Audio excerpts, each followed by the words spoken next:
بسم اللہ الرحمن الرحیم۔ السلام علیکم۔ نیوز انالیسز کی نئی ایپیسوڈ کے ساتھ میں ہوں سید عارف بہار۔ ناظرین، گفتگو کے آغاز پر میری خواہش ہوگی کہ آپ اس چینل کو سبسکرائب کریں اور بیل آئیکن پر کلک کریں تاکہ ہمارے درمیان یہ جو گفتگو کا ربط و تعلق ہے یہ قائم اور برقرار رہ سکتی۔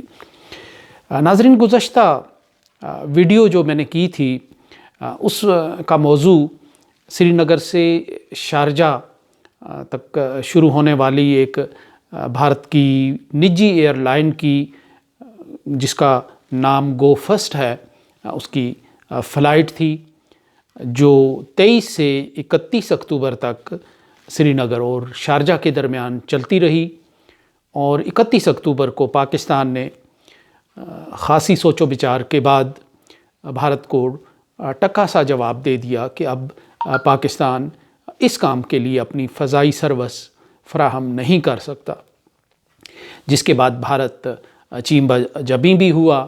بھارت کے جو گودی میڈیا ہے اس نے کشمیر کے لوگوں کو یہ باور کرانے کی کوشش کی کہ پاکستان ان کا ہمدرد، مونس اور غمخوار نہیں ہے اور وہ ان کی معاشی ترقی نہیں چاہتا، اور یہی وجہ ہے کہ پاکستان نے اس فلائٹ کے لیے اپنی فضائی سروس جو ہے وہ دینے سے انکار کیا۔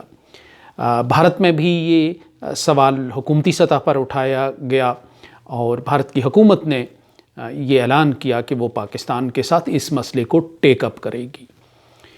اب چونکہ اس میں ایک یو اے ای کی انوالومنٹ تھی، اور یو اے ای کا جو مجموعی رویہ ہے، اگر پاکستان اور بھارت کے درمیان انہیں جب بھی کسی ایک کا چناؤ کرنے کا، کسی ایک کو منتخب کرنے کا موقع ملا ہے تو یو اے ای کی حکومت نے بھارت کو ترجیح دی ہے۔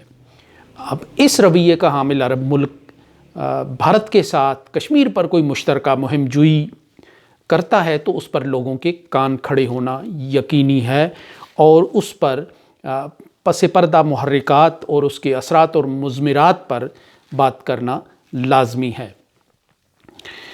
میں نے چونکہ اس ویڈیو میں بہت سرسری انداز میں اس چیز کا جائزہ لیا، تو ہمارے بہت سے مہربان ایسے ہیں جو دنیا کے دوسرے ملکوں میں اس گفتگو کو سنتے ہیں، کمال مہربانی کر کے اپنی مصروفیات میں سے وقت نکال کر۔ یہ جو حقیقت میں میرے ایک کالم کا اس کو ایک نیا میڈیم دینے کی ایک کوشش ہے، ایک ولاگ کے ذریعے وہی کالم تقریباً میں تجزیاتی انداز میں آپ کے سامنے پیش کرتا ہوں، تو پھر اس پہ کچھ فیڈ بیک بھی آتا ہے۔ پرسنلی کچھ لوگ رابطہ کرتے ہیں ملک کے مختلف حصوں سے اور دنیا کے مختلف حصوں سے، چونکہ کنٹرول لائن کے دوسری جانب سری نگر میں ہمارے ایک احباب کا، دوستوں کا جو اس ساری صورتحال سے وابستہ ہیں صحافتی انداز میں یا دانشورانہ انداز میں، وہ بھی اس پر تبصرہ کرتے ہیں، اسے دیکھتے ہیں، سنتے ہیں، اور ہماری جو کوئی واقعاتی غلطی ہوتی ہے تو اس کو دور کرتے ہیں۔ انہی میں ہمارے ایک پاکستان میں کراچی میں مقیم ایک مہربان معروف تجزیہ نگار ہیں، بڑا نام ہے بینکنگ کی دنیا کا، اسلامک بینکنگ کا آغاز انہوں نے پاکستان میں کیا، ایک پوری فکر اور فلسفی پر یقین رکھتے ہیں، اس حوالے سے صحافتی اور ادبی گھرانے کے چشم و چراغ ہیں۔ ان کے والد محترم ملک کے ممتاز کالم نگاروں میں ایک دور میں شمار کیے جاتے تھے۔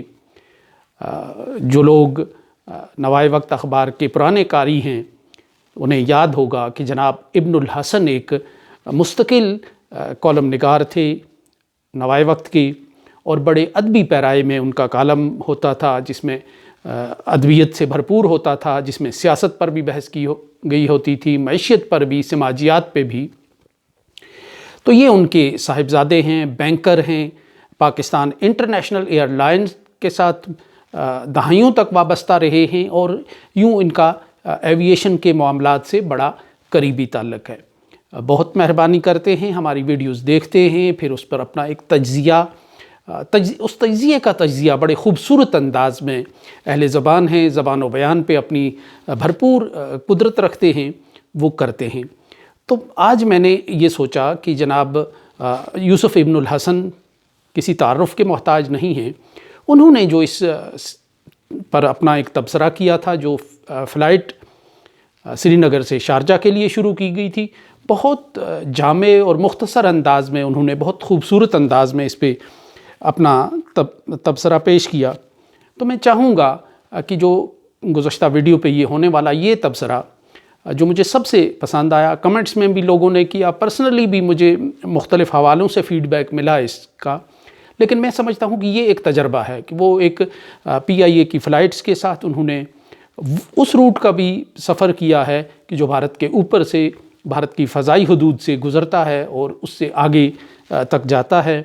وہ اس سارے معاملے پہ گہری نظر رکھتے ہیں. تو ان کے تجزیے سے میں چاہوں گا کہ جو ہمارے قارئین ہیں وہ ٹیکنیکل تجزیہ ہے ان کا، وہ اس سے مستفید ہیں. اور اس میں ایک بہت گہری بات بھی ہے جس پہ میں چاہوں گا کہ اس پہ پہلے تبصرہ ہو کہ ان کا ایک خدشہ ہے. وہ تو ایک تجزیہ نگار بھی ہیں، ایک ٹیکنیکل آدمی ہی نہیں ہیں. ان کے مطابق بھارت اس فلائٹ کو کسی بھی وقت ایک نیا رخ دے سکتا ہے، ہائی جیکنگ کا کوئی ڈرامہ بنا سکتا ہے. پاکستان کے حدود میں داخل ہوتے ہی کچھ لوگ کھڑے ہو کے جہاز سے یہ کہہ سکتے ہیں کہ اس کو گراؤنڈ کریں، اس کو اتاریں زمین پر، اور یوں پھر پاکستان کے ساتھ ایک نیا کھیل شروع ہو سکتا ہے کہ جو 1971 میں گنگا جہاز کے اغوا کے وقت ہوا تھا. گو کہ کشمیری حریت پسند اس وقت جو تھے وہ جذبہ آزادی سے سرشار تھے، مغلوب تھے وطن کی محبت میں، اور اس وقت چونکہ ایک ٹرینڈ چل رہا تھا آزادی کی تحریکوں میں اغوا کا، جہازوں کے اغوا کا. تو اس ایک وہ چونکہ گلیمرائز ہو گئی تھی ایک ساری یہ اسٹرگل جو ہوتی تھی، تو اور یہ اقدام جو ہوتا تھا تو اس میں انہوں نے کیا. لیکن بھارت نے پھر اس گنگا جہاز کی ہائی جیکنگ اور اس کی پھر پراسرار انداز میں جب اس کو نظر آتش کیا گیا تو اس کو مشرقی اور مغربی پاکستان کے درمیان فضائی سروس منقطع کرنے کا ایک بہانہ اور جواز بنایا. اس میں اس کا ذکر بھی جناب یوسف ابن الحسن صاحب نے کیا ہے، تو میں چاہوں گا کہ ان کا تبصرہ آپ کی نظر کروں. السلام علیکم ورحمۃ اللہ وبرکاتہ. بہت عمدہ موضوع لیا ہے آپ نے اور بہت مناسب وقت پہ یہ موضوع لیا ہے. یہ ایک بڑا تکنیکی مسئلہ ہے اور اس کو اگر ہم معاشیات کی روح سے دیکھیں نا تو اس کی افادیت جو ہے وہ بہت بڑھ جاتی ہے. کیونکہ دیکھیں بات یہ ہے کہ پاکستان کے پاس ایک روٹ ہے کراچی، بینکاک، منیلا اور ٹوکیو، جو برما سے یعنی ینگون سے ہوتا ہوا جاتا ہے، بامبے سے نکلتا ہوا جاتا ہے، اور ہندوستان نے وہ روٹ بند کیا ہوا ہے. اور ظاہر ہے کہ جب ایک جہاز کسی ملک کا کسی دوسرے ملک سے پرواز کرتا ہے تو اس کے جو بین الاقوامی روٹس ہیں وہ پہلے سے تیار کیے جاتے ہیں، جس کو روٹ پلان کہا جاتا ہے یا فلائٹ پلان کہا جاتا ہے. ہندوستان نے اپنے اوپر سے گزرنے والی تمام فلائٹس کو اپنے فلائٹ پلان کے اندر قید کیا ہوا ہے. وہ جس کو چاہتا ہے اجازت دیتا ہے، جس کو چاہتا ہے نہیں دیتا. جبکہ پوری دنیا میں فری فلائنگ فیسلٹی موجود ہے اور آپ پہلے سے انفارم کر دیتے ہیں سیٹا ٹیلس کے ذریعے کہ جناب ہم یہاں سے اتنے الٹیٹیوڈ اتنے لیٹیٹیوڈ کے اوپر فلائی کریں گے اور ہمیں اسپیس چاہیے ہوگی. ہندوستان نہ صرف پاکستان کے ساتھ یہ حرکت کرتا ہے بلکہ اور بھی ملکوں کے ساتھ اس کی یہ حرکات ہیں. اس میں تعلق سری نگر یا پاکستان یا جموں کشمیر کا نہیں ہے، اس میں مسئلہ ہے معاشیات اور تکنیکات کا مسئلہ ہے. یعنی ٹیکنیکلی ہندوستان نے ہمیشہ اس ایریا کو کور کر کے رکھا ہے جس سے پیسنجر فلائٹس گزرتی ہیں. سوال پیدا یہ ہوتا ہے کہ پاکستان نے بارہا ہندوستان کو یہ اجازت دی ہے کہ وہ اس کی ایئر سپیس کو کراس کر سکتا ہے. سوال یہ ہے، ایک دوسرا سوال یہ آتا ہے کہ پاکستان یہ اجازت کیوں دیتا ہے؟ دیکھیں پاکستان کی جو مخالفت ہے وہ جنگی بنیادوں پہ ہے، معاشرتی بنیادوں پہ مخالفت نہیں ہے. پاکستان نے کبھی بھی کمرشل افیئرز کو وار افیئرز کے اندر شامل نہیں کیا. پاکستان نے ہمیشہ کمرشل افیئرز کو انسانی ہمدردی کی بنیاد پر رکھا ہے. ہندوستان کے ہاں یہ تصور نہیں ہے. ہندوستان کا دماغ جو ہے وہ اس بات پہ زور دیتا ہے کہ کسی بھی طریقے سے کہیں سے بھی اور کیسے بھی پاکستان کو زد پہنچائی جائے. جیسے کل کا میچ آپ نے دیکھا کہ کس طریقے سے اس نے افغانستان کو مینوپولیٹ کیا، حالانکہ کھیل میں سیاست کا ہونا کوئی ضروری نہیں ہے.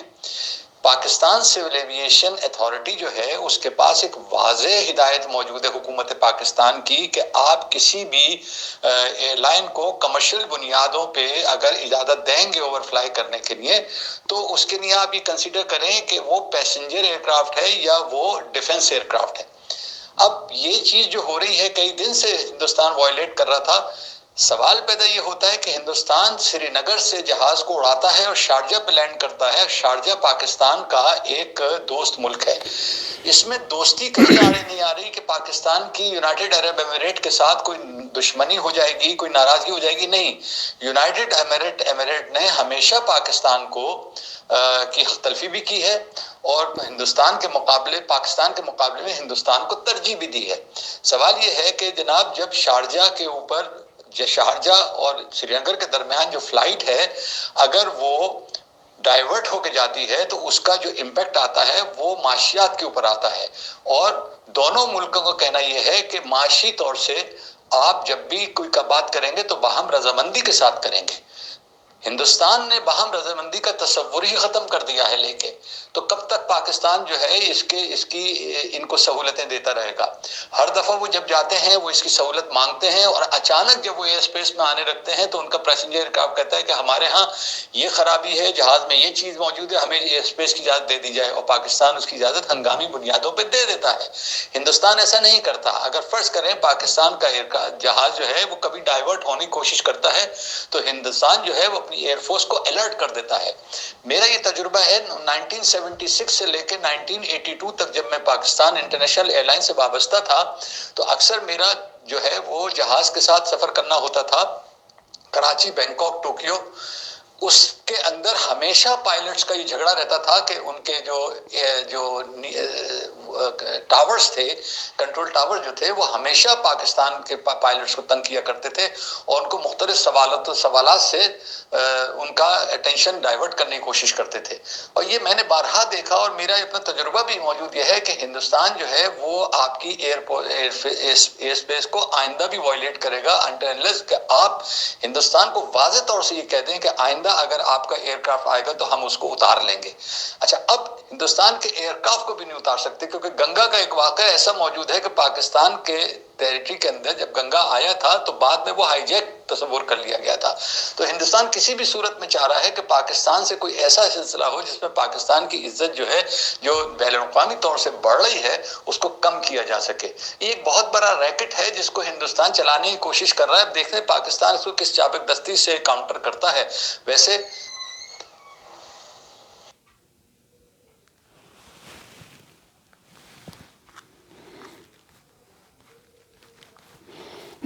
جی، یہ آپ جناب یوسف ابن الحسن صاحب کا تجزیہ سن رہے تھے۔